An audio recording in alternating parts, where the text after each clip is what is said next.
बिस्मिल्लाहिर्रहमानिर्रहीम, अस्सलाम वालेकुम। आज का जो हमारा टॉपिक है वो है समरी राइटिंग का। एक दो स्टूडेंट्स की और रिक्वेस्ट आ रही है, वो दोनों ज्वाइन हो जाएं तो मैं लेक्चर स्टार्ट करती हूँ।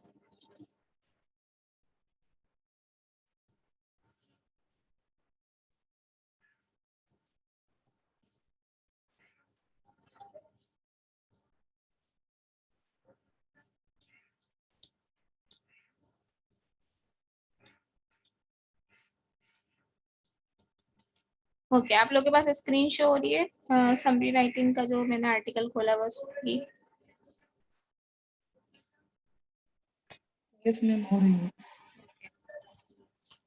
So I start my lecture. What is a summary? A summary of a text is a brief. एक मिनट।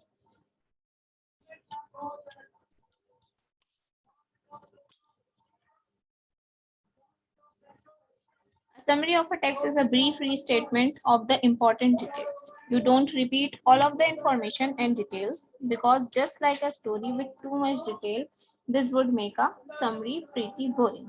समरी क्या चीज है कि कोई भी टेक्स्ट उसको हम अपने अल्फाज में लिख रहे हैं, लेकिन उसमें चीजों को हम बार बार रिपीट नहीं कर रहे, एज इट इज वो सेंटेंस यूज नहीं कर रहे। और समरी लिख किस लिए रहे हैं कि कोई बहुत बड़ी स्टोरी है या बुक है, वो बहुत ज्यादा डिटेल में है और दूसरे बंदे के पास, पढ़ने वाले के पास इतना टाइम नहीं है कि वो उस चीज को पूरा पढ़ सके। 1 घंटे की अगर वो स्टोरी है या एक 3-4 चैप्टर्स पे मुश्तमिल है, तो उसके बदले क्या किया जाता है कि एक शॉर्ट ओवरव्यू देने के लिए समरी लिख दी जाती है, जो कि आप इससे पहले भी प्रैक्टिस में रहे होंगे समरी लिखने की, तो ये इसी टाइप का एक पर्पज है।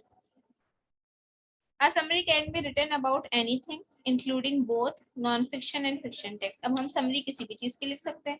हम किसी फिक्शनल स्टोरी की बात कर रहे हैं, किसी जो है नॉवेल की बात कर रहे हैं, या फिर we are talking about the project report, final year report. Final project report में भी क्या होता है कि इतनी बड़ी रिपोर्ट होती है, इसमें 7 से 8 चैप्टर्स होते हैं, लेकिन रिपोर्ट के स्टार्टिंग में ही हमको जो है समरी प्रोवाइड कर दी जाती है कि सुपरवाइजर्स को, सुपरवाइजर इनको जब हाथ में बुक दी जाए तो वो उस टाइम तो पूरी बुक रीड नहीं कर सकते, तो वो समरी पढ़ के अंदाजा लगा लेते हैं कि आपका ये जो प्रोजेक्ट है वो, उसमें आप क्या काम कर रहे हैं, कौन सी टेक्नोलॉजी के ऊपर काम कर रहे हैं, आपने क्या यूज किया है, एंड पूरा आपका ओवरऑल क्या प्रैक्टिस रही है इस FYP में। So they realise with by reading the summary. Fortunately, the process of writing a good summary is more or less the same, no matter what is that you are summarizing. अब इसका चाहे आप किसी project की report यानी किसी technical report की summary लिख रहे हैं या फिर आप किसी नॉवल की समरी लिख रहे हैं, उसके लिए कोई अलहदा क्राइटेरिया नहीं है कि टेक्निकल रिपोर्ट की समरी लिखी जाएगी तो उसके लिए जो है हमें समरी के ये रूल्स फॉलो करने हैं, और नॉर्मल किसी स्टोरी की बात हो रही है तो ये रूल। सबकी समरी के लिखने का यही रूल है कि आप जो है जब स्टार्ट करेंगे तो अपने जो भी टाइटल है उससे स्टार्ट करेंगे कि इस टाइटल में या इस स्टोरी में ये कहा गया है, इसके ऑथर ने ये बोला है, इसके ऑथर ने इस चीज पे काम किया है, उन चीजों को एक्सप्लेन करना शुरू करेंगे। आखिर में कंक्लूजन की तरफ जाएंगे, मिड में जो है यानी कि समरी के मिड में आप उस सारे प्रोसीजर का जिक्र करेंगे या उन सारे वाकयात का जिक्र करेंगे जो स्टोरी के अंदर है। अब यहाँ पे कुछ स्टेप्स हैं समरी राइटिंग के। Pick the important details. Before they even start writing a summary, they have to decide what the important details of the text. अब summary लिखने के लिए ऐसा नहीं है कि हम chapter 1 पढ़ते जा रहे हैं और summary लिखते जा रहे हैं, बल्कि summary लिखने के लिए जरूरी है कि अगर आपको 5 chapters की एक combined summary लिखनी है तो आप पहले उन 5 के 5 chapters को जो है मुकम्मल read करेंगे, उसको underline करेंगे, जो जो उसके अंदर important बातें आ रही हैं, उसके अंदर कोई facts and figures आ रहे हैं तो उनको underline करेंगे। Before they even start writing a summary, they have to decide what the important details of the text are. जब आप समरी लिखने से पहले क्या डिसाइड करना है कि इस पूरी जिसके की हम समरी लिख रहे हैं उसमें इम्पोर्टेंट टेक्स्ट क्या है। This will vary depending on what they are writing about. आप किस चीज के बारे में लिख रहे हैं उस पर डिपेंड करता है कि उसमें क्या बातें इंपॉर्टेंट है। उसके अलावा हमें कौन कौन सी इंफॉर्मेशन पता होनी चाहिए। Who are the most important people in the text. अगर कोई स्टोरी है जिसके अंदर 3-4 कैरेक्टर्स का जिक्र हो रहा है तो उसमें से कौन सी जो है कैरेक्टर्स हैं वो ज्यादा इंपॉर्टेंट है, इनका मेन रोल ज्यादा इंपॉर्टेंट है, उनका जिक्र आपने लाजमी करना है। कोई साइड रोल्स हैं जिनकी इतनी इंपॉर्टेंस नहीं है इस स्टोरी में, तो बेशक आप उनका जिक्र ना करें, क्योंकि जब कोई फिर उस स्टोरी को कंप्लीट करने जाएगा तो उसको इन चीजों का पता चल जाएगा। व्हाट हैपेंड, स्टोरी में क्या क्या हुआ, या टेक्निकल रिपोर्ट के अंदर किस तरह से हमने स्टेप बाय स्टेप काम किया। How did things happen, why did this things happen, ये सारी चीजें इस तरह से हुई क्यों। या अगर हम टेक्निकल रिपोर्ट की बात करें, हम उसके अंदर बता रहे हैं कि हमने एक प्रोजेक्ट किया था लेकिन वो किसी वजह से, मतलब प्रोजेक्ट का कोई पार्ट बता रहे हैं कि ये किया था इम्प्लीमेंट लेकिन ये इम्प्लीमेंट हुआ नहीं, इसका रिजल्ट खराब आया। तो इसका रिजल्ट क्यों गलत आया, क्या आपने कोई गलत आईसी यूज कर ली थी जो कि वहाँ पे यूज नहीं करनी थी, और क्या सॉफ्टवेयर की सपोर्ट नहीं मिल रही थी। तो अगर फेलियर हुआ तो फेलियर क्यों हुआ, अगर सक्सेस हो गया तो सक्सेस की क्या रीजंस थी। When did the action take place, ये एक्शन कब हुआ, किस मौके पर हुआ। Where did events, when did the action take place, where did events occur, और ये सारे इवेंट जो हैं कहाँ पर हुए। देखिए अब जैसे ये वाला पॉइंट है, अब ये टेक्निकल रिपोर्ट से रिलेटेड नहीं है, ठीक है। ये पॉइंट किससे रिलेटेड है, आप किसी एससी को समराइज कर रहे हैं या आप किसी जो है आर्टिकल को समराइज कर रहे हैं। किसी कोई आर्टिकल लिखा हुआ है कि फॉर एग्जांपल जो भी हमारे सोशल इश्यूज हैं या पॉलिटिकल इश्यूज हैं उसके ऊपर कोई जंग हो रही है, इस तरह उसके ऊपर है, तो आप वो वाले इवेंट्स का यहाँ पे जिक्र करेंगे। हेल्पफुल है, we recommend underline the parts of the story और आर्टिकल। वही जो बात मैंने आपको ऊपर मेंशन की कि आप क्या करना है, जो भी आप चीज रीड कर रहे हैं उसके इंपॉर्टेंट पार्ट्स को पहले अंडरलाइन कर लें अपने पास। That's why it will be easy to go back and reference these details while they write. तो आपके लिए क्या इजी होगा कि आप वापस जाएं और अपनी जो है इन डिटेल्स को रीड कर सके और फिर लिख सकें, और अपने वर्ड्स में आपने कन्वर्ट करके लिखना है। ये नहीं कि आपने जो अंडरलाइन किया था तो आप ये समझ गए ये सारी बातें इंपॉर्टेंट हैं, अपने जो है 2 पेजेस के ऐसे के अंदर आपने 10 लाइनें अगर अंडरलाइन की थी, आप उन 10 लाइनों को मिला के एक साथ लिख दें तो वो जो है समरी बन जाएगी। ऐसा बिल्कुल नहीं है, आपने उन इम्पोर्टेंट बातों को अपनी अल्फाज में कन्वर्ट करके लिखना है। Who is the most important person, अब जैसे किसी करेक्टर की बात हो रही है उसके अंदर मोस्ट इम्पोर्टेंट पर्सन ये थे ब्रेन रॉबिन्सन इन 13 ईयर ओल्ड बॉय। तो इसको इसी तरीके से मेंशन कर रहे हैं समरी के अंदर, आ 13 year old boy brain Robinson said this thing या गॉट इंजर्ड, इस तरह की बात जो भी है उसकी ईयर या उसका जो भी कैरेक्टरिस्टिक्स मेंशन की गई हैं प्ले के अंदर वो आपने मेंशन कर। What happened, क्या हुआ, his plane crashes in the wilderness, उसका जो है प्लान क्रैश हो गया। brain has to learn how to survive, उसने सीखा कि किस तरह से जो है सरवाइव किया जा सकता है, और शेल्टर कैसे मिला, फूड कैसे मिला, और अपने आप को उसने 54 डेज तक किस तरह से सेव रखा कि जिस जगह पे वो जहाज क्रैश हुआ था और वो वहां गिर गया था। तो ये सारी कहानी है जिसको उन्होंने समराइज किया। हाउ डिड थिंग्स हैपन, चीजें हुई कैसे थी। ब्रेन डर गया था और फ्रस्ट्रेटेड हो गया था, फिर उसने डिस्कवर किया था कि वो जो है बहुत स्ट्रॉन्गर है, उसको रियलाइज हुई थी ये बात। Why did this thing happen, क्यों हैपन हुई थी, कहाँ जा रहा था, किस वजह से जा रहा था, प्लेन क्यों क्रैश हुआ था, ये सारी बातें कि पायलट को हार्ट अटैक हो गया था इसलिए प्लेन क्रैश हुआ था। कि अब स्टोरी तो बहुत बड़ी होगी, स्टोरी के अंदर चीजें अंडरलाइन कर ली गई होंगी, फिर इसको जो है जब वो किया गया होगा समराइज, तो समराइज करते वक्त सोचा होगा कि हमें इन बातों का ख्याल रखना है। आप भी जस्ट समरी लिख रहे हो तो अपने साइड पे जो है ना एक छोटा सा कॉलम बनाना है, उसमें लिख लें who what how why when और फियर।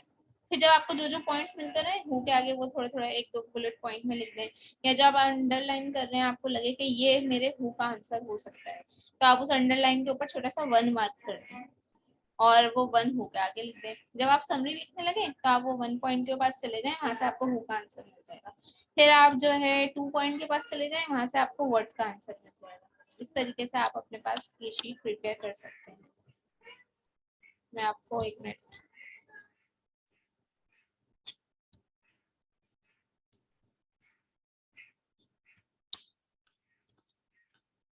जो बात मैं कहना चाह रही हूँ वो ये है, जैसे आपने ये लाइन अंडरलाइन की थी, ये लाइन अंडरलाइन की और ये लाइन अंडरलाइन, आपको लग रहा है कि इस लाइन के अंदर जो लिखा हुआ है यहाँ पे आपको हु का आंसर मिल रहा है, यानी कि कौन कौन है इस स्टोरी के अंदर या कौन सा मेन कैरेक्टर है जिसके बारे में ज्यादा बात हो रही है, आपने इस पर 1 मार्क कर दिया। और आखिर में कहीं आपने एक लिखा हुआ था हु व्हाट, ठीक है। अब आपको पता है लाइन नंबर 1 के अंदर आपको हु का आंसर मिल रहा है कि कौन से कैरेक्टर है, आपने यहाँ पे 1 लिख दिया। फिर लाइन नंबर 2 में कोई नया यहाँ जो आपने 3rd नंबर पे मार्क की हुई है इसके अंदर कोई नया कैरेक्टर इंट्रोड्यूस हो रहा है कि वो उसकी हेल्प के लिए आया, एक्सेट्रा कुछ भी हो सकता है। ठीक है, आपको पता चल गया, यहाँ पे भी आपको हु का आंसर मिलता है, तो आपने यहाँ पे लिख दिया लाइन नंबर 3। व्हाट हैपेंड, क्या हुआ था, प्लेन क्रैश हो गया था, इसका जिक्र इस लाइन में है और आपने इसको अंडरलाइन किया हुआ है, तो इसको आपने दिया अंडरलाइन नंबर 2 नाम दे दिया और वर्ड के आगे लिख दिया।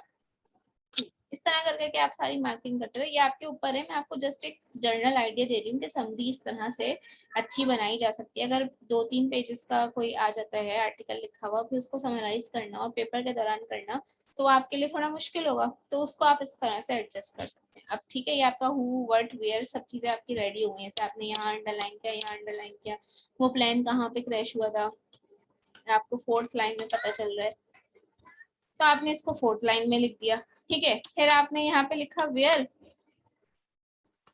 और वेयर के आगे आपने लिख दिया 4, यानी इसका आंसर मुझे 4 लाइन में पता चल रहा है। अब क्या करेंगे जनाब कि जब आप समरी लिखने बैठे, अब समरी की स्टार्टिंग हो गई, अब समरी के स्टार्टिंग में आपको पता चल रहा है कि अब मुझे जो स्टार्ट करना था पहले टाइटल से स्टार्ट करना है, टाइटल ऊपर ही लिखा हुआ है तो आप उसके टाइटल से स्टार्ट कर देंगे। अब आपको ये बताना है कि उसमें कौन सा करेक्टर इंक्लूड है, तो आप हु पे गए, हु के आगे लिखा हुआ है 1 और 3। 1 और 3 का मतलब क्या है कि आपने जो लाइन अंडरलाइन की थी 1, उस पर चले गए। यहाँ पे आपको फॉर एग्जाम्पल नाम मिला है एक मिस्टर जॉन, आपने मिस्टर जॉन का नाम यहाँ से पिक किया, उनकी करेक्टरिस्टिक्स यहाँ से पिक की, वो अपने समरी में लिख दी। दूसरा करेक्टर भी अगर समरी में आपको अभी ही बताना है तो आपने यहाँ देखा और कौन सी लाइन है, लाइन नंबर 3। आपने लाइन नंबर 3 से देखा कि अब यहाँ पे कोई मिस रोजलिन थी, आपने उनका नाम यहाँ से पिक किया, उनके बारे में लिखा हुआ है कि she is a beautiful girl और लेडी, तो उनके बारे में वहाँ पे आपने मेंशन कर दिया। अब आपको समरी में बताना है कि व्हाट, क्या एक्शन हैपन हुआ या कौन से इवेंट्स हैपन हुए, तो उसके आगे सिर्फ 2 दिया हुआ, यानी जितने भी इवेंट्स हैपन हुए थे वो आपके जो अंडरलाइन 2 है उसके अंदर आ रहे हैं, तो आपने वो सब वहां मेंशन कर दिया। वेयर, वेयर का आंसर आपको 4 में मिल रहा है, आपने 4 वाली चीज वहां पे लिख दी। ये आपकी आसानी के लिए कि आप इस तरह से समरी कर सकते हैं, लेकिन अगर आपको ऐसा लगता है कि आप इतना ज्यादा एफिशिएंट या प्रोफेशनल हो चुके हैं समरी लिखने के अंदर, आपकी इतनी प्रैक्टिस हो गई है, तो ठीक है, नॉर्मल बात है, आप वो 2 पेज का आर्टिकल खुद रीड कर लें और जो आपके जहन में आ रहा है आप उसको अपनी वर्डिंग में समरी कर दें। इट्स अप टू यू कि आप ये मेथड फॉलो करें या वो मेथड फॉलो करें। वापस आते हैं हम जहाँ पढ़ रहे थे।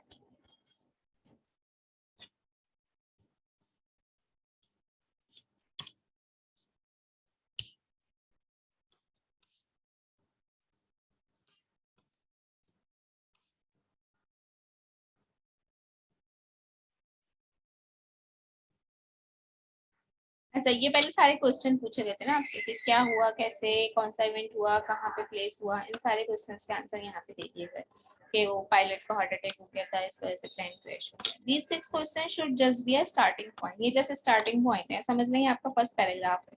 Depending on what your kids are summarising, some of these questions may be more important than others. अब इस ये आपकी स्टोरी पे डिपेंड करता है कि कौन सा क्वेश्चन ज्यादा इंपॉर्टेंट है, आप उसको ज्यादा लेंथी आंसर दे सकते हैं।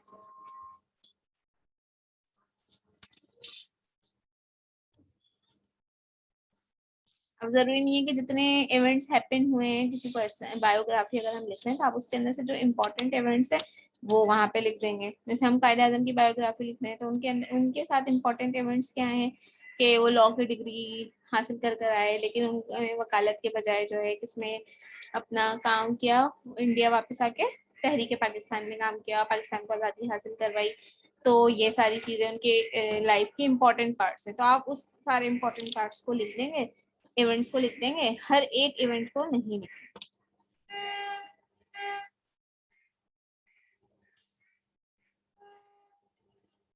कोई भी इम्पोर्टेंट इवेंट, अगर 2 इवेंट प्लेस हुए हैं, एक इवेंट हुआ कि किसी का एक्सीडेंट हुआ था, दूसरा इवेंट हुआ था जैसे कि वो प्लेन क्रैश हुआ, ये 2 अलग अलग इवेंट हुए, तो व्हाट, व्हाई एंड हाउ, क्या इवेंट हुआ, वो प्लेन क्रैश हो गया, क्यों क्रैश हुआ कि पायलट को हार्ट अटैक हो गया, और यही हाउ और बाय में तकरीबन यहाँ पे सेम आंसर मिल रहे हैं तो हम सेम आंसर लिख दें। दूसरा इवेंट था कार एक्सीडेंट, तो वर्ड का आंसर हो गया कार एक्सीडेंट, क्यों, कोई बच्चा भागता हुआ गाड़ी के सामने आ गया था, ड्राइवर की गलती नहीं थी, तो ये हमारे पास इस तरह से हैपन हुआ। कंक्लूजन लिखना जरूरी है पैराग्राफ के आखिर में, समरी के आखिर में, कि इस पूरे स्टोरी से हमें क्या रिजल्ट मिलता है, या अगर हम टेक्निकल रिपोर्ट की बात कर रहे थे FYP की, तो उसकी समरी के आखिर में कि हमने ये रिजल्ट्स अचीव किए हैं अपने फाइनल ईयर प्रोजेक्ट से। अभी बता रहे हैं कि ये वो तो हमारा पहला स्टेप था जिसके अंदर हमें उन 6 क्वेश्चंस का आंसर मिल गया. Write the summary. Once they have all of their facts and details identified and organized. जब आप जो है तमाम फैक्ट्स और डिटेल्स को आइडेंटिफाई कर लेंगे, उसको ऑर्गेनाइज कर लेंगे, तो फिर आप समरी लिखना शुरू कर देंगे. What transitions are handy? They act as markers for the reader.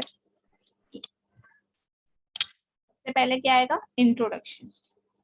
अच्छा, अपने पास ना अभी फिर मैं भी थोड़ी देर में आप लोग को समरी लिखने को भी दूंगी. आप अपने पास फिलहाल ये पॉइंट कहीं नोट कर लें कि सबसे पहले जब आप सबको मैं समरी लिखने को दूं, आपने पहले 2-3 लाइनों में क्या लिखना है? इंट्रोडक्शन लिखना है.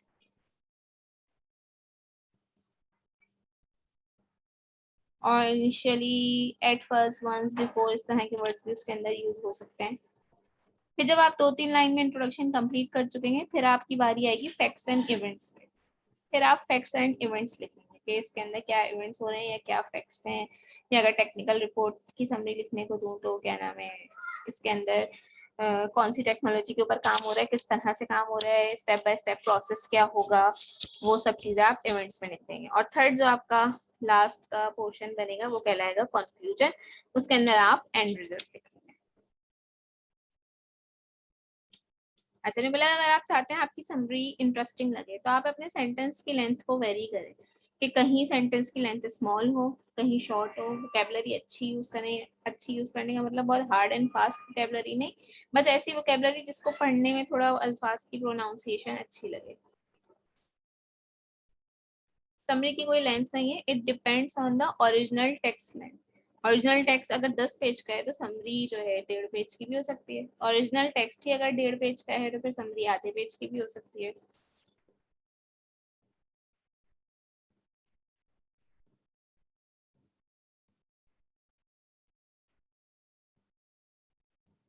अच्छा, अब ये जो है यहाँ पे उन्होंने किसी बुक की स्टोरी लिखी, बहुत ही शॉर्ट समरी लिखी. मतलब अगर हम समरी को लॉन्ग करना चाहते हैं तो हम क्या करेंगे कि उस स्टोरी की ज्यादा डिटेल्स लिख देंगे कि उसने किस तरह से सरवाइव करने के लिए मेहनत की थी. वो सारी फैक्ट्स भी लिख देंगे इसके अंदर, उसके कौन कौन दोस्त थे जिन्होंने हेल्प की, वो सब भी इनमें इंक्लूड कर देंगे. Edit the summary. The secret to good writing is good editing. आपके पास गुड राइटिंग की क्या सीक्रेट है कि आपको गुड एडिटिंग आती हो.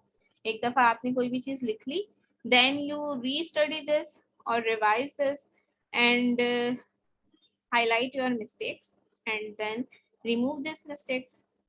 When your kids done writing a draft of the summary, अब जैसे हमने ऐसे का ड्राफ्ट पढ़ा था, एक ड्राफ्ट बना लिया था कि मुझे ये बात मेंशन करनी है, ये बात मेंशन करनी है, और इस तरह से हम समरी का ड्राफ्ट भी बना सकते हैं. समरी का ड्राफ्ट तो एक तो वही है जो अभी मैं आपको यहाँ बता रही थी कि आप हु वेयर व्हाट का एक पोर्शन साइड पे बना लें. जो जो आंसर मिलते थे आपको या तो उसके आगे डायरेक्ट लिखते रहे इंग्लिश में, या फिर इसी तरह से अंडरलाइन करके नंबरिंग कर दें. और जब लिखने बैठे तो आप उन सारे पॉइंट्स को आपस में मैच जोड़ लें और लिख लें.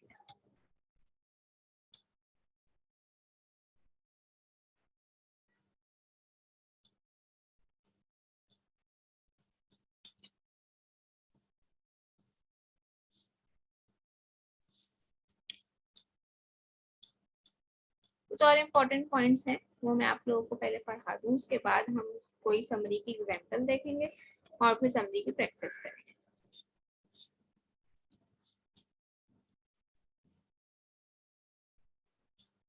चलिए, इंट्रोडक्टरी सेंटेंस से समरी स्टार्ट होती है. यानी आप लिख देते हैं कि इन, जैसे फॉर एग्जांपल टाइटल का नाम है, कुछ भी नाम ले लें एबीसी करके, तो आप लिख देंगे in this ABC story author William Shakespeare said that, या author William Shakespeare main idea is. इस तरह से आप वर्ड्स यूज करेंगे. A summary is written on your own words. आपको अपने वर्ड्स में लिखना है, मैंने पहले ही बताया था. ऐसा नहीं कि जो अंडरलाइन किया वही सारी लाइंस वहां पे लिखी, उनको कन्वर्ट करें अपने अल्फाज में. It contains only the ideas of the original text. इसमें ओरिजिनल टेक्स्ट का आइडिया जो है आपने कन्वर्ट करना है. Don't insert any of your अपनी ओपिनियन क्यों लिखनी. मेरे ख्याल से ऐसा नहीं होना चाहिए था, ऐसा होना चाहिए था, राइटर को यूं करना चाहिए था, ऐसा नहीं. बल्कि राइटर ने जो बोल दिया बस आप वो बता रहे हैं कैसा है.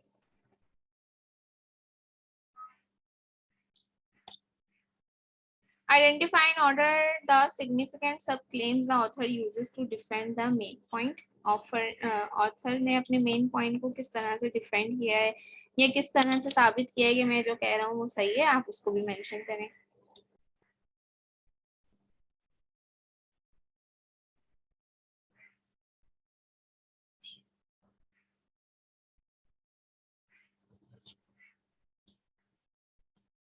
यहाँ पे लिखा है इन्होंने site each passage by first signal. खैर इस पॉइंट को आप छोड़ दें, इसको लिख कर दें।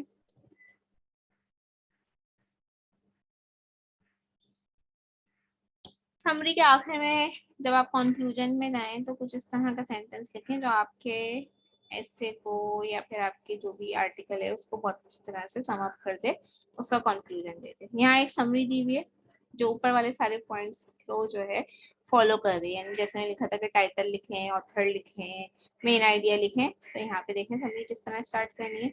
इन द एसे सेंटा एना, किसी ऐसे का ये टाइटल था तो मैंने ये लिख दिया। फॉर एग्जाम्पल ये टाइटल होता किसी प्रोजेक्ट रिपोर्ट का। In this project report technical जो भी उसका नाम है वो यहाँ पे लिख दिया, ठीक।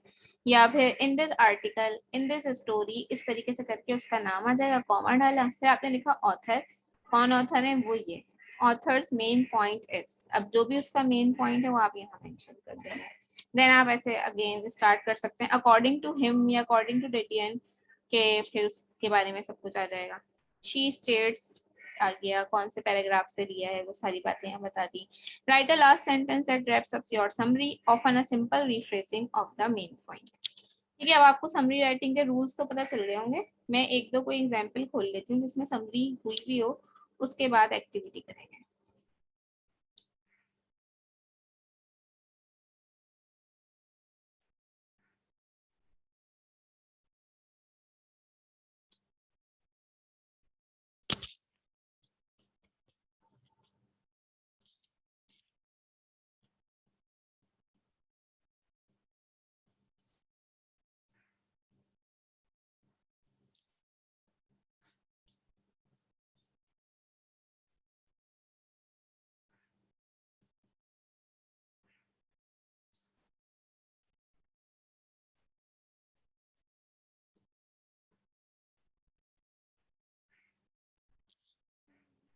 और ढूंढते हैं।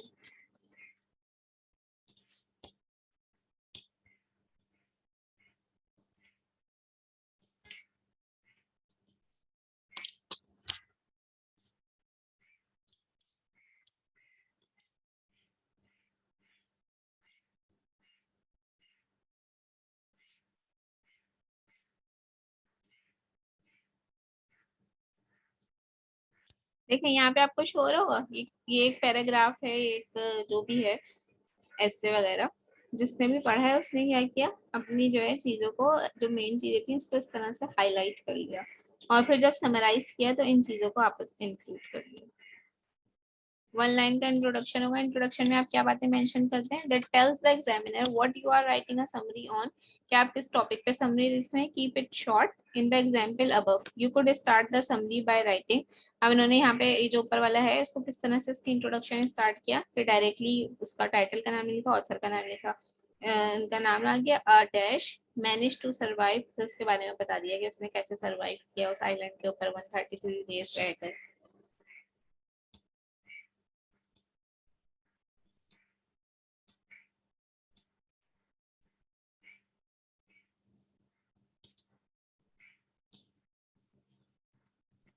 हाँ मैं कोई पैराग्राफ देती हूँ, फिर आप समरी लिख के दिखाइएगा, सबल करें थोड़ा।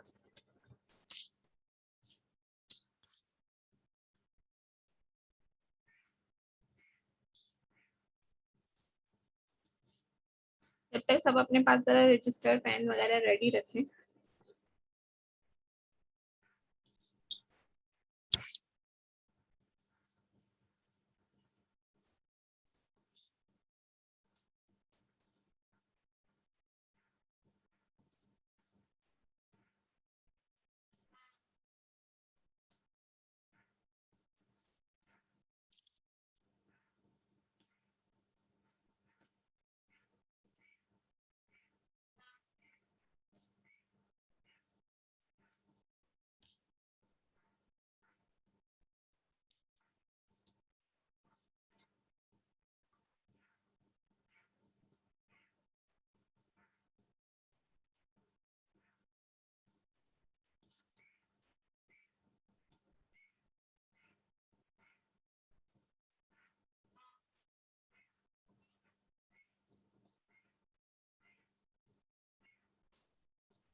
बहुत ही स्मॉल राइटिंग में लिखा हुआ है, बहुत अच्छा है। तो अच्छी एक्सरसाइज देखती हूँ अगर ये डाउनलोड होता है।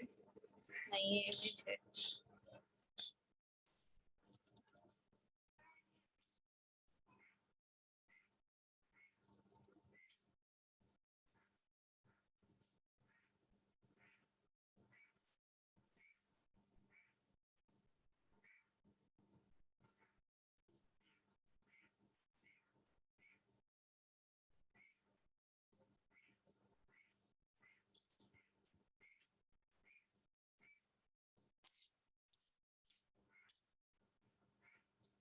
आप में से कोई आइडिया दे कि हम किस टॉपिक पे सर्च करें और फिर उसकी समरी लिखें। मुझे कुछ अच्छा मिल नहीं रहा।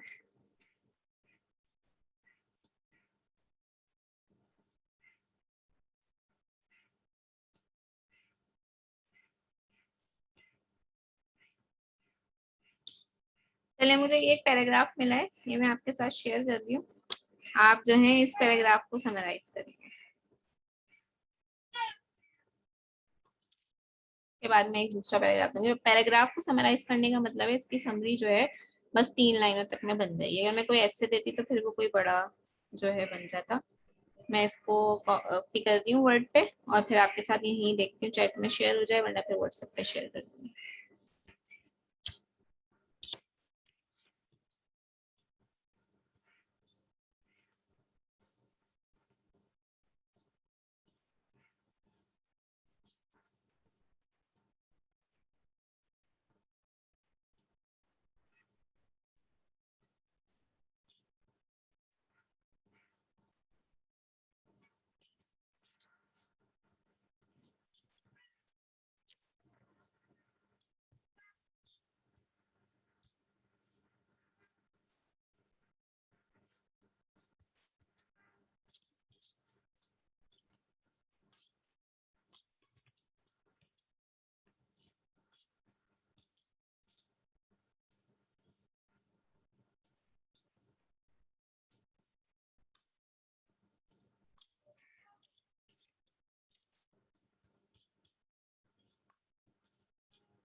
कंप्यूटर थोड़ा हैंग हो गया है, चलता है तो फिर मैं देती हूँ।